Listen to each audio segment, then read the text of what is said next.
the rage. Illustrations by me. So it's starting to be allergy season. My eyes are puffy, I know. Don't worry about that. Today we're going to have an art chat, and I'm going to talk about 3 different things. Just 3 of them. And the first one is something I enjoy talking about. Something that I like to help people. I want to explain something. We're going to talk about that. The second thing is going to be something that just annoys me a little because people think they can do things and make it's all marketing. You'll see. The third thing is going to be something that just brings rage to my heart. Not because the actual subject bothers me, but because people are so... I don't want to use any negative words because you may know the artist. I'm not calling anybody out, but people do this and they say this thing, and I just saw something today. It is the dumbest thing that I have seen all day. So the first thing is someone wrote to me, someone sent me an email and says, they were looking at my swatching videos and they were saying, I don't understand all this stuff on the page. Do I need to go take a class? Is this something that I'm supposed to know as an artist? I like using watercolor. I just base everything on color. I have no idea what these things mean. The short answer, you do not need to take any kind of class for that information. See, when I pick paint, when I look at the paint colors that I want, the first thing I do is go by the color. That's what I do too. That's what most people do. They'll think, oh, what color am I going to use? I like this color, I'm going to pick that color. Then they look up some information. Okay, this is usually what the information looks like. You have a swatch out, you have the name at the very top, then you have the pigment, then you have a square telling you, usually it's a square, telling you if it's transparent or opaque or semi-opaque. Then you either have a circle or a triangle telling you whether it's staining or not. So whether there's a lot of staining, or it could be a very staining paint or a not staining paint or a semi-staining, however that works. And then they tell you whether it's granulating, non-granulating, etc. It's not much of an etc. because it's either non-granulating or granulating. For some reason on that one, they don't have a semi-granulating. They have semi for everything else, but not for that one. Okay, the first thing, the name. Don't pay attention to the name. Look at the color. The name is usually the name. You don't have to worry too much about that. Sometimes it matches in every one. Like you say, phthalo blue-green shade. Most phthalo blue-green shades are the same pigment, and they're using the phthalo blue-green shade pigment. They actually name it according to that. But then every once in a while, you'll get this is a sky blue, or this is true blue, or this is whatever. And it's really that phthalo blue. Don't worry about the names. Just put the names out of your head. I can't tell you how many times I've looked for similar names, and I go to get the paint, and I'm like, wait a minute. I just did that with the core, right? That quinacridone burnt orange looked nothing like the quinacridone burnt orange. It was a completely different color of red. It was actually the quinacridone gold deep that was actually the quinacridone burnt orange in Daniel Smith. So don't worry about the names. Pigment information. Okay, now when you're looking up pigment information, I'll put that resource down below. When you look up pigment information, you're going to look for the pigment that it is. Its name will be right there, what the pigment name is. It'll give you some information about what other companies may call it in that line. If it's a different thing, then you want to look over what is it. Is it synthetic? Is it natural? Whatever that is. Then it explains it. It tells you what it is. What kind of thing is it? Then it goes into your light fastness and whether or not it's light fast or not. We'll talk about that a little bit in a second here. Then the next thing I look at is the information at the very end of that. So all it does is give you a little bit more information of what it's used for and whether maybe there's some different things in different types of paint like watercolor or if it's acrylic or whatever the case is. And it gives you some information, maybe what it's used for, mostly what industry it's used for, whatever. It gives you some information. Okay, so now you know where to find the information on the actual pigment.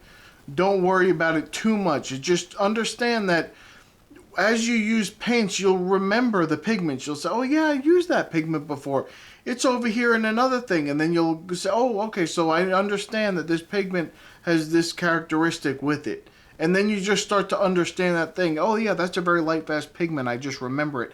You don't have to study this. You don't have to memorize any of it. You'll naturally start to remember as you use it more. Swatch it out, you write it down, you swatch it out, you write it down with all these different paints. He's like, oh yeah, I used that before in this other brand over here, and then you'll compare it that way.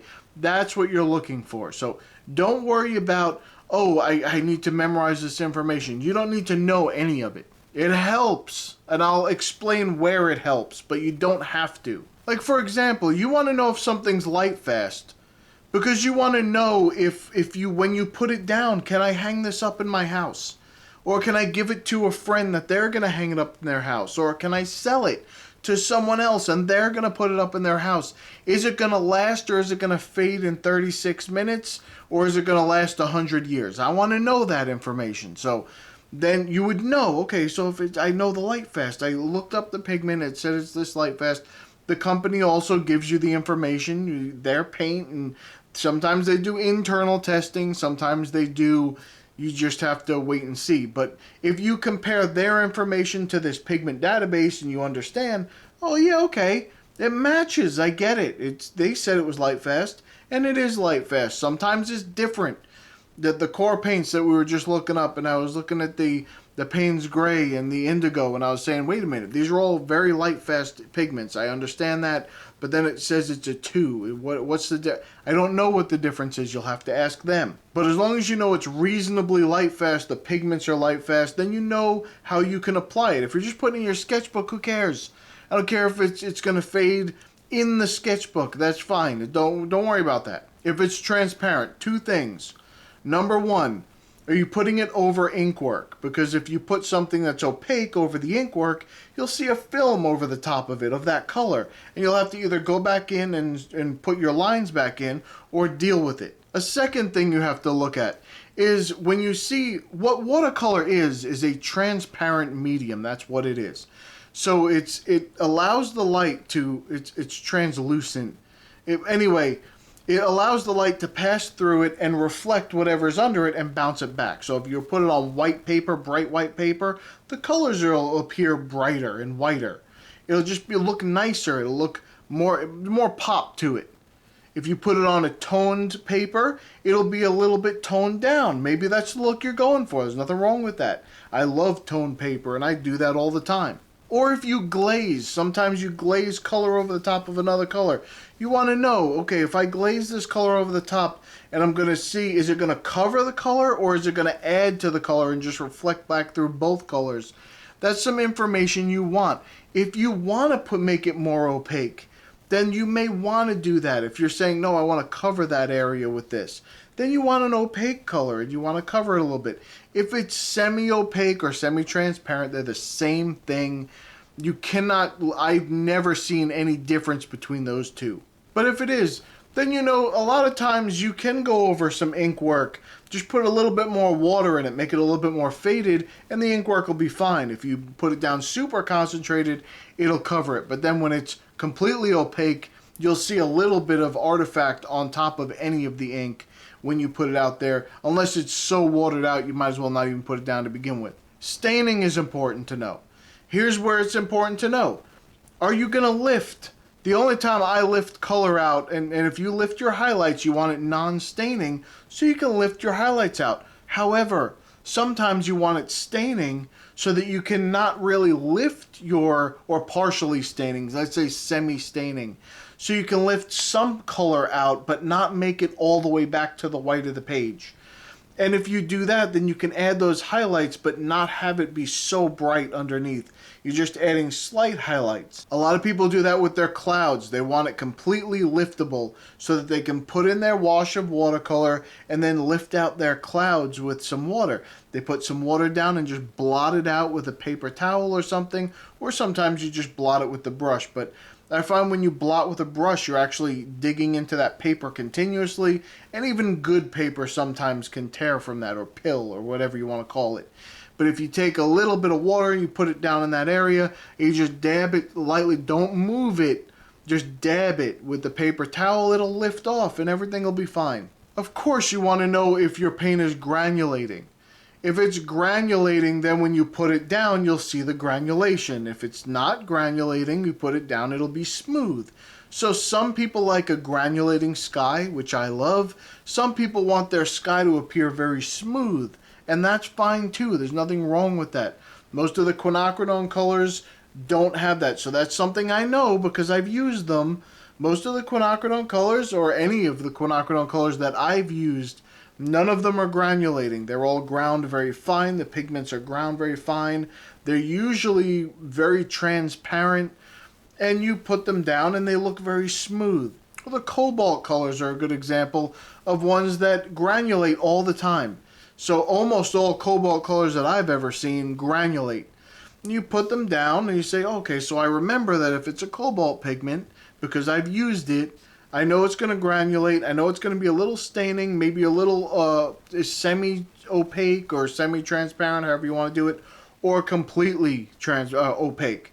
However that works, however you want to see that. But those are the characteristics of those kinds of pigments. Now, I didn't know that because I looked up the information. I learned that from painting. That's the number one thing. You're going to learn this stuff from painting. That's what you want to do. You don't have to take any kind of classes or courses or look up anything. You're going to know, hey, now I would suggest you don't do that with light fastness. You don't want to find that out. You just sold a painting for a couple $100 and the person gets it up on the wall, and by the time they take it out of the paper and hang it up and they walk to the other side of the room to look at it, it's gray. You don't want that.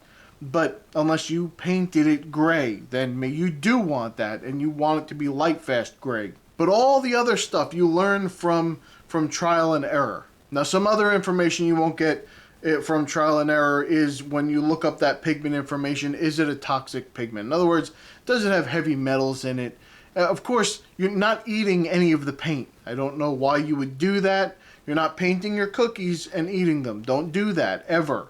But if you're out plein air painting and you want to dump your water somewhere, you don't want to do that if you have the cadmiums and the cobalts in there. You're just dumping that water and it's heavy metals, it's toxic. You don't want to do that. Now, you don't really want to dump any paint water where anything is going to be drinking. So you wouldn't dump even non-toxic paint water into a stream where maybe people or animals will be drinking from that. You don't want to do that anyway. But it's a lot worse if it is toxic. You definitely don't want to do it then. Have you ever drank paint water? I have. This is what happens. So that's that first issue. That's it in a nutshell. You do not have to learn all of the information. Little tidbits are good to know, but you don't have to know everything. You learn a lot of that stuff from using it. I never looked up that information. I never knew any of it until one day I was like, wait a minute, I want it to be light fast, so I want to make sure when I paint something that's not in a sketchbook that it's going to last for a while. So I started looking up that information, and then I wanted to know, well, is any of the paint toxic? I don't want to dump stuff somewhere. So I look up that information, but I did that all on my own. It wasn't something that I took any kind of course from someone on. So just experience is the best teacher. Just go ahead and look up whatever information you want to know, but don't base all of your decisions on that. And let me tell you another reason why. This is one that irritated me a little bit, and this has nothing to do with the other ones that irritated me that I'm going to talk about here in a minute. But this irritated me a little bit. People would say, oh, if you're not sure what color in another paint brand and you're somewhere and you're like, oh, I just have to get another paint, but they don't have your paint, which that's not really the case in most places anymore. Most places now have all the major paints. Anyway, you just say, oh, I know it was this pigment number, so just look for that pigment number in another company and it'll be the same color. That's not true. We've experienced that, right? We've experienced that with the cobalt colors. We've experienced it with the PR 101. There's so many. They could be from a yellow red to yellow brown all the way up to a red brown. And we don't want to be looking, I'm looking for that Indian red that I wanted to pick up. And then I went over here and I picked up a Venetian red, and it's not mixing the same colors anymore. It's not doing the same thing that my other one did. That one was a cooler color, had a bit more violet underneath or a little pink underneath. This one is just very red and solid red, and so it's acting very differently. It didn't work the same way, but it's the same pigment. I don't understand. Yes, you have to use what you're used to using, so experience is always the best way to go with that. Okay, before I get into the second one, I just want to point out, if you're interested in that, not many people were, but if you're interested in doing any kind of masking fluid art, I just found a great artist who's did some of that. I'm going to link Laura Isabel Gonzalez Art is the name of the channel. I'll link that down below. We'll all go to Laura's house for a party. Just, if you bring a gift, you can tell her I sent you. Otherwise, you went on your own. I don't even know who you are. But I will link her video down below. It's a great way to look. And the reason that I'm doing that now is because it's a little bit into the folk art realm. She just used different ways of getting there. So, but it's great if you want to use masking fluid and you're looking for a creative way to use it. You got to check out her video. All right, let's get into number 2. We're starting with the annoyances now. I have to call out a company. This is why I will never get a brand deal. I have to call out Etcher a little bit here because they do a lot of virtue signaling in their marketing, and I'm not all about that. I don't like that. So they have their watercolor brushes that they call vegan brushes. Listen, they're synthetic brushes. Synthetic brushes have been around for a very long time. You don't mark vegan on your brush. That's a virtue signaling thing. You go on the website, you look it up, it says, oh, vegan friendly brushes. We love animals, we don't want to make our brushes from them. I get what you're saying, but let me also say that some animals don't get killed in order to have brushes. Sometimes they just take the bristles from the animal, then they don't do that. Sometimes they've already made the animal lunch, and instead of throwing away all the other stuff, they say, no, instead of doing that and then killing another animal to get that thing, we'll just take the lunch and take it from there. Now, I don't usually use any kind of real animal brushes, except I have some silver brushes that I have that I didn't know beforehand. I thought they were all synthetic squirrel. Some of them are real squirrel. No, all of the Black Velvet series are real squirrel, but I didn't do that on purpose, and I didn't throw them away once I found out. I'm still going to use them. They're great brushes. But I don't like to do that, so I buy synthetic brushes normally, as long as I know I'm buying a synthetic brush. Most synthetic, I don't know what their stuff is made out of, but let me just throw this out there. Most synthetic bristles are plastic. They're plastic bristles that act like hair because at the microscopic level they like fray it out or something. I don't know all the science that gets involved with that, but I'm saying they're synthetic. They're man-made. They could be made from petroleum, which if you are already saying that you're conscious of those things and then you're buying the other one, just think about that for a second. I don't have a problem buying synthetics. That's what I buy. I don't care if you use real brushes. That's up to you. I usually don't, but that's just me. You do whatever you do. If I was a hunter and maybe I hunted those things, maybe I would make a brush. Maybe I'd make a rabbit brush or something. I don't know what I'd do, but I don't do that, so I can't. I have fished before, but a scale brush doesn't even seem like it would work, so I'm not going to do that. But I'm just saying, I don't like when companies do that. It's like when people say AI. Let me tell you something about AI. When I was 8 years old, my parents had an answering machine, and it programmed to pick up on the third ring. So it would ring 3 times, and because it was programmed to do that, it would do it. And it wasn't, it figured out that after 3 rings it was going to pick up. It's AI. It's an AI. No. It's a program that's running exactly as it's supposed to run. If you design a program to, identify this one thing, and then every time it identifies it, do this. And it identifies it and does that, like this camera is autofocus. So it focuses on humans because someone programmed it to focus on the human face, on the eye. I got a little box on my eye on the screen. I know I'm in focus. It's got the peaking on, so if I'm in focus, there's little white things in my beard. Listen, this is what it's supposed to do. It's not thinking for itself. It's programmed to do something, and it does it. You want real AI? You show me something that you program it to do it. It decides not to do it because it doesn't want to, and it does something else, even though you've told it to do something. That's AI. All this marketing now is, oh, AI this and AI, oh, I've got this photography software that I just put my pictures in, and it knows that it's blurry and clears it up. It was programmed to do that. It's not thinking for itself. It was programmed to look for the fuzzy edge and say, oh no, we got to make that clearer and sharpen it up. And to make sure it's a part that separates from the background. And it knows what it's doing, but only because you told it what to do. That's not AI. That's a program. They used to call it computer generated graphics. That's what they used to say, CGI, right? When you're in a movie, you have like this, oh, that's not a real giant, that's CGI. Now they say it's AI. It's AI did it. No, AI didn't do it. But if it did, it's because someone told it to do it. So that's a marketing thing. That's a slight annoyance when I see that in marketing. Basically, that's everything. You can say this book here, that's a vegan book, basically, because it's made from pulp paper, which is from a tree. You killed a tree to get this book. That's okay. And then there's the sizing on it is not actual sizing. It's vegan sizing. No, it's synthetic sizing. That's the one thing I liked about Golden. They have that Aquazol stuff. They didn't say, oh, it's vegan-friendly binder for the watercolor. No, they said it's synthetic oxgall.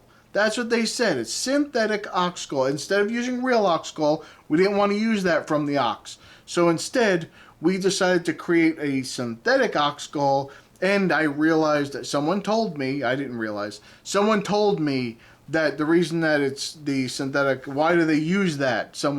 They said for conservation. I made that comment. Why do they use that for conservation if it's brand new and they have no idea what it's going to do? And the reason is, or because it runs everywhere, the reason is because it's clear, completely clear, and it's the synthetic oxgall is completely clear, whereas the gum arabic has a yellow tint to it, and they don't want to put that on anything that's archival in case it tints the paper a little bit or the canvas or whatever they're using. So they use the synthetic oxgall. That's a side rant.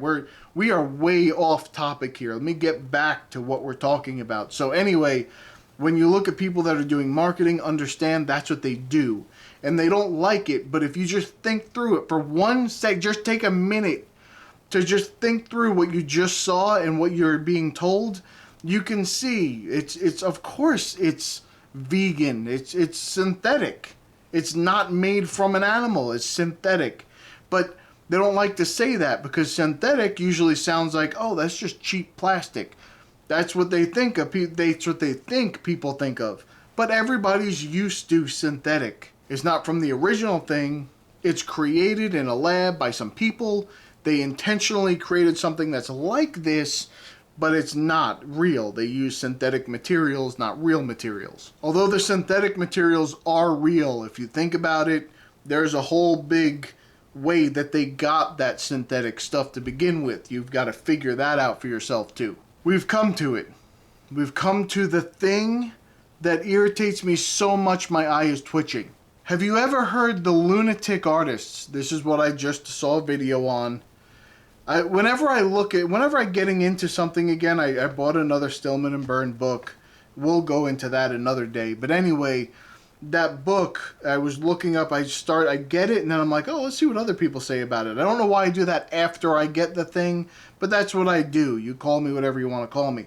Anyway, that's what I did, and I was looking at someone who was using that book, and or a book similar to it, one of the Stillman and Byrne books, and they said the dumbest thing.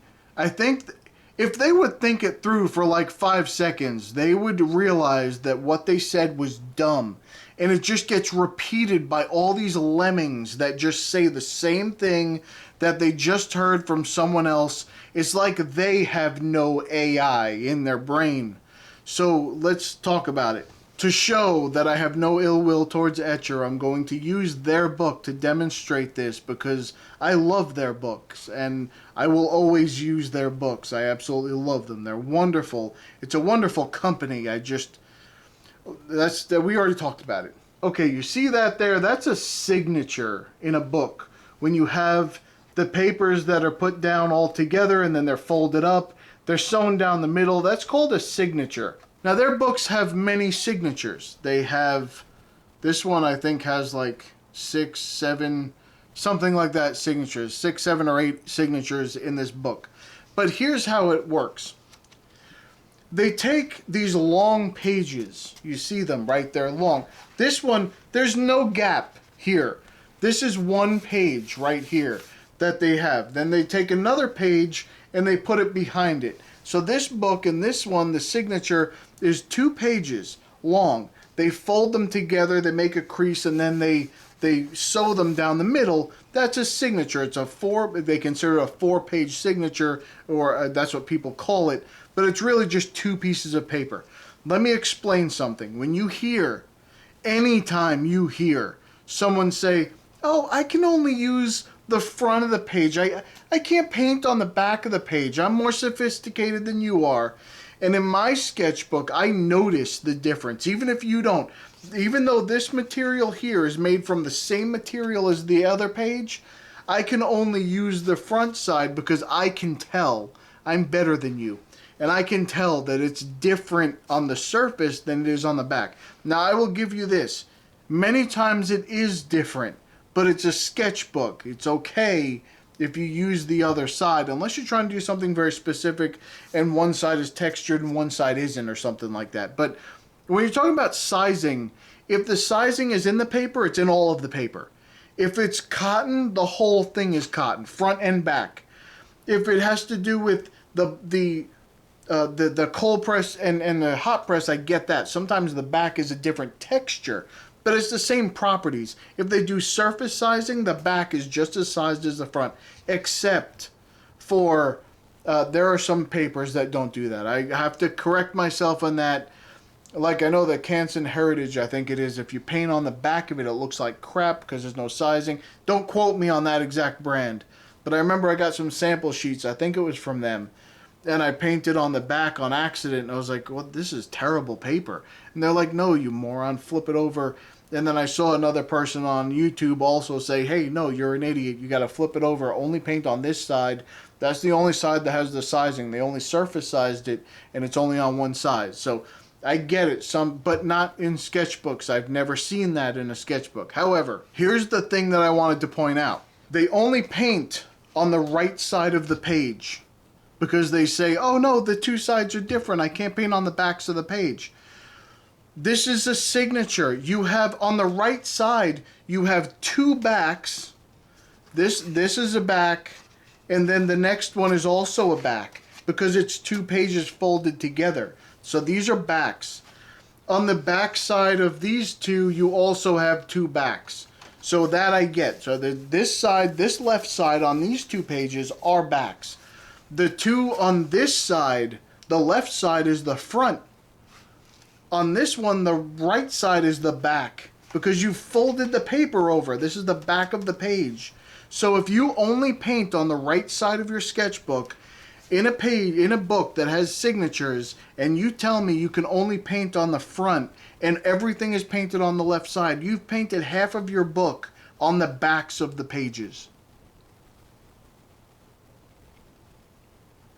I cannot tell you how much that annoys me that I keep hearing this over and over and over. Matter of fact, the person that did the video, not calling them out, I disagree with a lot of what they say, but that's not important.